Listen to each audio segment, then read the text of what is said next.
মার্কিন ইরান আলোচনায় অগ্রগতি হলেও প্রক্রিয়াটি এখনো নাজুক। ইরান ও মার্কিন যুক্তরাষ্ট্রের মধ্যে চলমান কূটনৈতিক আলোচনা কিছু বাস্তবসম্মত অগ্রগতি লক্ষ্য করা গেছে, যদিও পুরো প্রক্রিয়াটি এখনো অত্যন্ত সংবেদনশীল এবং ভঙ্গুর অবস্থায় রয়েছে। আলোচনা শেষে সুইজারল্যান্ড ছাড়ল ইরানি প্রতিনিধি দল। যুক্তরাষ্ট্রের সঙ্গে দীর্ঘ আলোচনার পর ইরানের শীর্ষ আলোচক দল সুইজারল্যান্ড থেকে তেহরানের উদ্দেশ্যে রওনা দিয়েছে। ইরানের তেলের ওপর নিষেধাজ্ঞা তুলে নিয়েছে যুক্তরাষ্ট্র। ইরানের পররাষ্ট্রমন্ত্রী আব্বাস আরাকচি বলেছেন, ইরানের তেলের ওপর থেকে নিষেধাজ্ঞা তুলে নেওয়া হয়েছে। ইসরায়েলকে কড়া হুঁশিয়ারি দিল আইআরজিসি। দক্ষিণ লেবানন থেকে সরে যাওয়ার জন্য ইসরায়েলকে সতর্ক করেছেন ইসলামী বিপ্লবী গার্ড বাহিনী আইআরজিসি কুদস ফোর্সের প্রধান ইসমাইল কানি। ইরান যুক্তরাষ্ট্র চুক্তি সফল হলে নেতানিয়াহুর রাজনৈতিক ভবিষ্যৎ শেষ।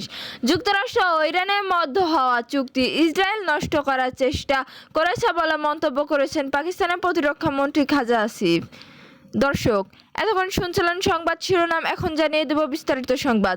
তার আগে অনুরোধ থাকবে, এই ভিডিওতে লাইক দিন ও কমেন্ট করে জানিয়ে দিন কোন জায়গা থেকে এই সংবাদ শুনছেন এবং দেখছেন।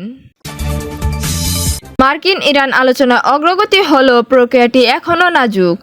ইরান ও মার্কিন যুক্তরাষ্ট্রের মধ্যে চলমান কূটনৈতিক আলোচনায় কিছু বাস্তবসম্মত অগ্রগতি লক্ষ্য করা গেছে, যদিও পুরো প্রক্রিয়াটি এখনও অত্যন্ত সংবেদনশীল এবং ভঙ্গুর অবস্থায় রয়েছে।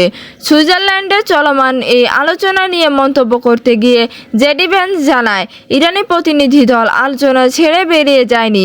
আলোচনার টেবিলে কিছুটা হুমকি এবং অসন্তুষ্টের সুর ছিল এবং তারা চলে যাওয়ার হুমকিও দিয়েছিল, কিন্তু শেষ পর্যন্ত তারা আলোচনা চালিয়ে যাওয়ার সিদ্ধান্ত নেয়।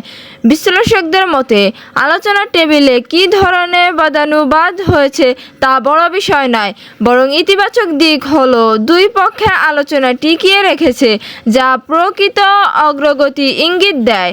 তবে এই কূটনৈতিক প্রক্রিয়াটি এখনও বেশ নাজুক মোড়ে দাঁড়িয়ে আছে। বর্তমানে এই আলোচকদের এগিয়ে নেওয়ার জন্য একটি প্রাতিষ্ঠানিক কাঠামো তৈরি করা সম্ভব হয়েছে।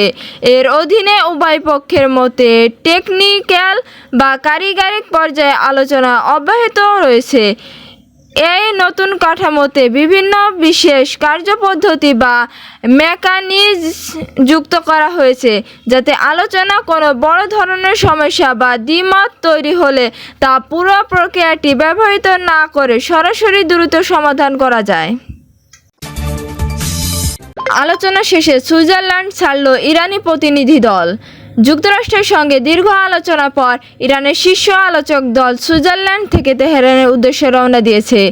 ইরানি রাষ্ট্রীয় গণমাধ্যমে বরাতে জানা গেছে, প্রায় 18 ঘণ্টাব্যাপী টানা বৈঠকের পর তারা সুইজারল্যান্ড ছাড়েন।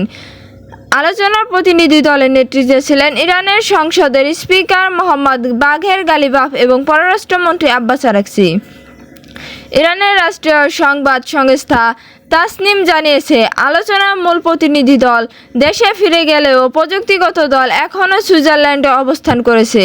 ওই দলের নেতৃত্বে দিয়েছেন উপপররাষ্ট্রমন্ত্রী কাজেম গারিবাদি।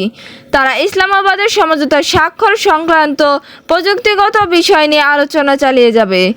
দীর্ঘ এই আলোচনার পর উভয় পক্ষ এখনও চূড়ান্ত সমঝোতা পৌঁছায়নি, তবে প্রযুক্তিগত পর্যায়ে আলোচনা চলমান থাকায় ভবিষ্যতে অগ্রগতির সম্ভাবনা রয়েছে। ইরানের তেলের ওপর নিষেধাজ্ঞা তুলে নিয়েছে যুক্তরাষ্ট্র। ইরানের পররাষ্ট্রমন্ত্রী আব্বাস আরাকচি বলেছেন, ইরানের তেলের ওপর থেকে নিষেধাজ্ঞা তুলে নেওয়া হয়েছে। পাশাপাশি বিদেশে আটকে থাকা তেহরানের বিপুল বাজেয়াপ্ত সম্পদের একাংশ ছাড় করা হয়েছে। লেবাননের যুদ্ধ অবসানে বড় অগ্রগতি হয়েছে বলে উল্লেখ করেছেন তিনি। রবিবার 21 জুন সুইজারল্যান্ডের তীরে অবস্থিত বুগেন্স রিসর্টে যুক্তরাষ্ট্র ও ইরানের মধ্যে অনুষ্ঠিত শীর্ষ বৈঠক শেষে তিনি এসব কথা বলেন। ইরানের পররাষ্ট্রমন্ত্রী বলেন, ইরানের জন্য একটি বড় পুনর্গঠন ও উন্নয়ন পরিকল্পনা হাতে নেওয়া হয়েছে, তবে এ বাজেয়াপ্ত সম্পদের পরিমাণ ও পুনর্গঠন পরিকল্পনা বিস্তারিত কিছু বলা হয়নি। ওই পোস্টে এ বিষয়ে এখনও মন্তব্য করেনি হোয়াইট হাউস।